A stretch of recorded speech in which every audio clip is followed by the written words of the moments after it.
একজন শাবনূর ম্যামকে নিয়ে বলা বা লেখার স্পর্ধা আমার নেই। আমি একজন ক্ষুদ্র, নিতান্তই ক্ষুদ্র ভক্ত, আর সেই ভক্তের জায়গা থেকে কিছু লেখার প্রয়াস। স্বভাবতই কোনো স্টার বা সুপারস্টারদের নিয়ে লেখা বা বলা হয় না আমার, বা কখনো চাইও নি আসলে।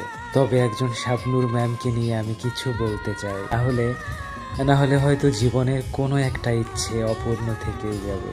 আমার বন্ধুরা আমায় খ্যাত বলে, কারণ আমি একজন শাবনূর ভক্ত। তাদের মতো বিদেশি সুপারস্টারদের ভক্ত নই আমি, তাই আমি খ্যাত।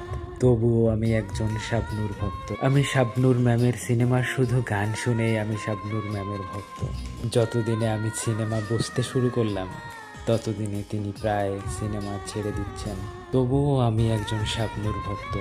ছোট্টবেলায় রেডিওতে গানের ডালিতে শাবনূর ম্যাডামের গান শুনেই অঙ্ক করতাম, আর ভাবতাম, ইস, এই গানটায় যদি শাবনূর ম্যাম থাকতো, ওই গানটায়ও যদি শাবনূর ম্যাম থাকতো। আজকাল ভালোবাসার মানেই বদলে গেছে, কিন্তু একজন শাবনূর ম্যাম আমাদেরকে তার অভিনয়ের মাধ্যমে, তার সিনেমার গানের মাধ্যমে প্রকৃত ভালোবাসা শিখিয়েছেন, যে ভালোবাসা আজ অনুপস্থিত। একজন শাবনূর ম্যামের চোখ ভালোবাসতে শেখায়, শাবনূর ম্যামের হাসি শুদ্ধ পবিত্র ভালোবাসা শেখায়। একজন শাবনূর ম্যামের কান্না প্রকৃত ভালোবাসায় কতটা কাঁদতে হয় তা শেখায়।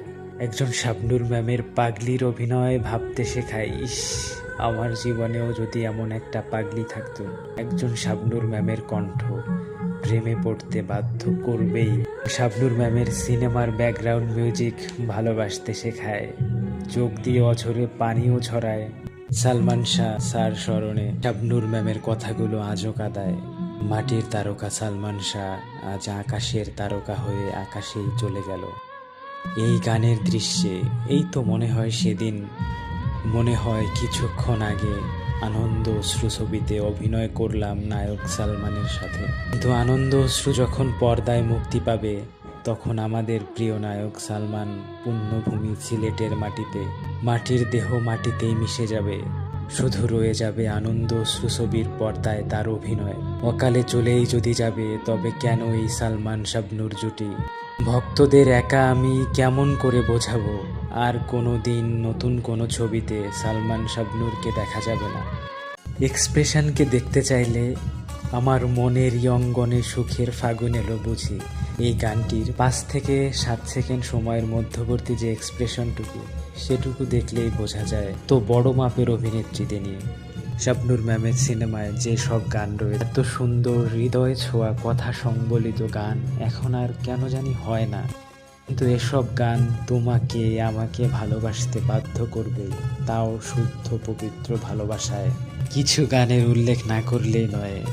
একদিকে পৃথিবী, একদিকে তুমি যদি থাকো, আমি তোমারই বুকে রব, আর কোনোখানে যাব না গো। যেখানে তুমি রবে সেখানে আমি হব ছায়া, আমারে জীবন তুমি, করি না প্রাণীর কোনো মায়া। আমাকে যেদিন তুমি বন্ধু ও গো ভুলে যাবে, ওপারে গিয়েছি চলে, হাওয়াতে খবর তুমি পাবে। কিংবা ওই চাঁদ মুখে যেন লাগে না গ্রহণ, জোছনায় ভরে থাক সারাটি জীবন। কত সুন্দর সহজ স্বীকারোক্তি, ভালোবাসার জন্য জ্বলন্ত উদাহরণ এই সমস্ত গানের লাইনগুলো।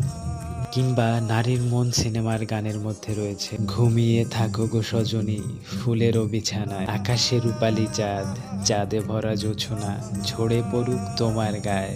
অথবা তোমায় দেখলে মনে হয় 1000 বছর তোমার সাথে ছিল পরিচয়, বুঝি ছিল পরিচয়। লাইনগুলো আপনাকে আমাকে ভালোবাসতে বাধ্য করাবে। মোল্লাবাড়ির বউ সিনেমা গানে রয়েছে, যদি কোনো দিন আমি যাই গো হারাইয়া, এই প্রেম এই প্রীতি এই ভালোবাসার স্মৃতি স্বর্ণলতার মতো হইয়া থাকবে তোমায় জড়াইয়া। এবার যদি আসে মরণ, আদরে করিব বরণ, ভয় কি আমার মরণে। আমার আরও একটা খুবই প্রিয় গান, কি ছিলে আমার বলো না তুমি, আছি তো আগেরই মতো এখনো আমি। বা এই গানের আরও 2টি প্রিয় লাইন, তুমি কি আগেরই মতো এখনো হাসো, তুমি কি তেমনই করে আমায় ভালোবাসো। কিংবা আমাদের সবার প্রিয় আনন্দ অশ্রু সিনেমার গান, ওরে থাকতো যদি প্রেমের আদালত, থাকতো সেথায় উকিল ব্যারিস্টার, যারা খুন করেছে দুটি হৃদয় গো, এই না খুনের হইতরে বিচার। এই গানের আরো দুটি লাইন অঝরে অশ্রু ঝরাবে চোখ দিয়ে। অনন্তকাল মাটির তলে থাকে যেমন লাশ, এমনি আমি তার অন্তরে গড়েছি নিবাস। যদি এই জনমে তারে নাহি পাই, জন্ম নিয়ে আসবো গো আবার। এবার আসুন অভিনয়ের প্রসঙ্গে। আমার ব্যক্তিগত পছন্দের কিছু কিছু জায়গায় শর্ট ক্লিপের মাধ্যমেই দুই বধূ এক স্বামী সিনেমার একটা অংশ, যেখানে শাবনূর ম্যামকে টেনে হিচড়ে নিয়ে যাওয়া হচ্ছে। এখন উনি মান্না স্যারের উদ্দেশ্যে বলছেন, ওরা আমাকে নিয়ে যাচ্ছে হৃদয়, তুমি কিছু বলবে না হৃদয়। ওরা আমাকে নিয়ে যাচ্ছে হৃদয়, হৃদয় তুমি কিছু বলবে না হৃদয়। বা দুই নয়নের আলো সিনেমায় যখন শাবনূর ম্যাম কুদ্দুস ভাইয়ের সাথে ডাক্তার দেখাতে যান, তখন ডাক্তারের সাথে তার কথোপকথনটা এরকম থাকে, আমার যে অনেক কাজ বাকি আছে। এখন ডাক্তার প্রত্যুত্তরে জবাব দেন, তাহলে 2-1 দিনের মধ্যে কাজগুলো শেষ করে ভর্তি হয়ে যান। শাবনূর ম্যাম উত্তরে বলেন, 2-1 দিনে সব কাজ শেষ হয়ে যাবে আমার? 2-1 দিনে? বা বাবা মা থেকে যখন বিদায় নেন, কাতর স্বীকারোক্তি সবাইকে কাঁদাতে বাধ্য করেছে আমি নিশ্চিত। তার বাবাকে তিনি বলেছিলেন, জানো বাবা, আমি একটু আগেও নিজেকে সবচেয়ে ভাগ্যবতী মেয়ে মনে করতাম, কারণ আমি ভাবতাম আমি আমার পরিবারকে এত ভালোবাসি যে পৃথিবীর কোনো মেয়ে তার পরিবারকে এত ভালোবাসে না। আমার পরিবার আমাকে এত ভালোবাসে যা পৃথিবীর কেউ বাসে না। মনে হচ্ছে আমার মতো দুর্ভাগা মেয়ে এই পৃথিবীতে আর একটিও নেই, কারণ আমার জন্য আমার পরিবারের আশীর্বাদের দরজা বন্ধ হয়ে গেছে। আমি চলে যাচ্ছি, আমার বিশ্বাস একদিন তোমাদের ভুল ভাঙবেই, সেদিন তোমরা আমাকে আর খুঁজে পাবে না, আর পাবে না।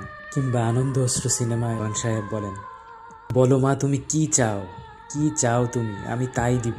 উত্তরে শাবনূর ম্যাম বলেন, পারবেন? আমি যা চাই তাই দিতে পারবেন না, পারবেন না দেওয়ান সাহেব। আমি যা চাই তা আপনি কোনো দিন দিতে পারবেন না দেওয়ান সাহেব, কোনো দিন না। এই হচ্ছে শাবনূর ম্যামের অভিনয়। শাবনূর ম্যামকে নিয়ে একবারে বলা সম্ভব হবে না। আপনি আমাদের মাফ করবেন শাবনূর ম্যাম, আমরা আপনার যথাযোগ্য মর্যাদা দেইনি হয়তো, বা আপনার মেধাকে আরও কাজে লাগানো যেত যা আমরা পারিনি। আপনি নানা বাস্তবধর্মী সিনেমা উপহার দিতে পারতেন, কিন্তু আমরা সেভাবে গল্প বানাতে পারিনি। শাবনূর ম্যাম সম্পর্কে মাহফুজ আহমেদ স্যার বলেছিলেন, একজন শাবনূর যখন ম্যাচিওর হলেন তখন শাবনূরকে আমরা পাই না।